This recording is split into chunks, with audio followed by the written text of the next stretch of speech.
இந்திய யூனியன் முஸ்லீம் லீக் கட்சியின் சார்பில்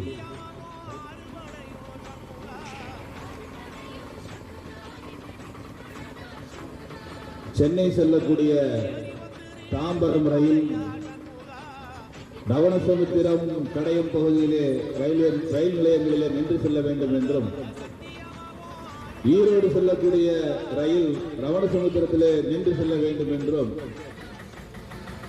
தட்கல் டிக்கெட் கிடைப்பதற்கு பல இடையூறுகள் ஏற்படுகிறது. ஒவ்வொரு நேரத்திலும் ரயில் நிலையத்தில் ஒவ்வொரு காரணங்களை சொல்கிறார்கள். ஆகவே நம்முடைய ரவணசமுத்திரம் ரயில் நிலையத்தில் இடையூறு இல்லாமல் தட்கல் டிக்கெட்டுகள் கிடைக்க வேண்டும் என்றும், அதே போல ரயில் நிலையம் செல்லக்கூடிய இந்த பாதை குண்டும் குழியுமாக மிகவும் மோசமாக இருக்கிறது. இது சம்பந்தமாக நம்முடைய பஞ்சாயத்து தலைவர்கள் உள்ளிட்ட முன்னாள் நிர்வாகிகள் பல முறை மனுக்கள் கொடுத்தும் எந்த நடவடிக்கையும் எடுக்கப்படவில்லை. எனவே இந்த சாலையை சரி செய்ய வேண்டும் என்றும், அதே போல ரயில் நிலையத்திலே அந்த படிக்கட்டுகள் வயதானவர்கள் இறங்குவதற்கு ஏதுவாக இல்லாமல், கைப்பிடிகள் இல்லாமல் மிகவும் மோசமாக உள்ளது. ஆங்காங்கே குண்டும் குழியுமாக ரயில் நிலையத்தில் இருக்கிறது. இவைகளை எல்லாம் சரி செய்ய வேண்டும் என்ற கோரிக்கையை முன்வைத்து இன்னும் சிறிது நேரத்தில் இந்திய யூனியன் முஸ்லீம் லீக் சார்பில் ஒரு ஆர்ப்பாட்டம் ஏற்பாடு செய்யப்படுகிறது.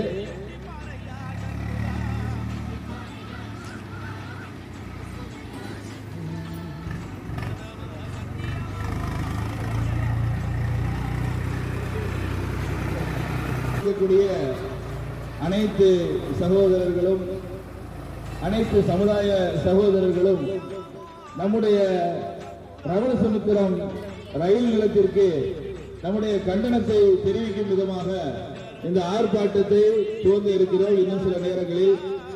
ஆகவே அனைவரும் வந்து கலந்து கொள்ளுமாறு அன்போடு கேட்டுக்கொள்கிறோம். அடிப்படையா தேவை. ஏன்னா நாமும் முன்னுக்கு வரணும், கிராமப்புறத்து மக்களும் முன்னுக்கு வரணும், அவர்களும் தொழில் செய்யணும், அவர்களும் தங்களுடைய வியாபார நிமித்தம் உடனடியாக போய் சேர வேண்டும் என்பதற்காகத்தான் நம்ம அந்த காலத்திலேயே இது போன்ற கிராம ரயில் நிலையத்தை ஏற்படுத்தியிருக்கிறாங்க.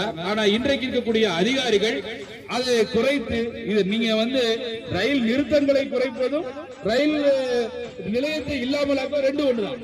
ரயில் நிறுத்தம் அப்ப எதுக்கு நீ ரயில்வே ஸ்டேஷன் வச்சிருக்கிற? நிப்பாட்டுறதுக்கு தானே ரயில்வே ஸ்டேஷன். அப்ப இந்த பகுதியினுடைய மக்கள் நிறைய நபர்கள் வெளியூர்களிலும் வெளி மாநிலங்களிலும் தொழில் செய்து கொண்டிருக்கிறார்கள். அவர்களுக்காக வேண்டி இந்த